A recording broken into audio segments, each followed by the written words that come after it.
এপ্রিলের 1 তারিখে আমি বাড়ি যাওয়ার কথা ছিল, টিকিটও কাটছি। তো 2019 সালে আমি আসছিলাম দুবাইতে। ওই টাইম বয়স খুব কমই ছিল। তো এর মধ্যে অনেকবার দেশে যাইতাম চাইছি, কিন্তু পারি না বিভিন্ন রকম সমস্যার কারণে। তো এখন যখন টিকিট কাটি ফেলাইছি, এখন তো যাওয়াই লাগবো। তো বাড়িতেও বলছি, তো কিছু কথা অনেক খারাপ লাগছে। আজকে 5 বছর 5.5 বছর প্রবাসে। হঠাৎ আব্বার সাথে কথা হয়েছিল।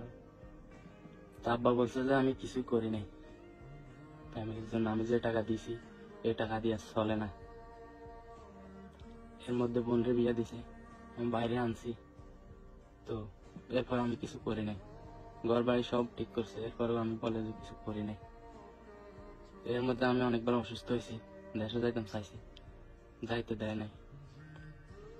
যাক, এটা আমার কপাল। এই টিকিট আমি যাবো না দেশে।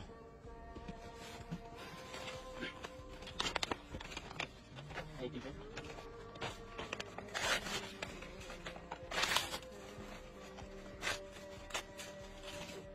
এই পাসপোর্ট।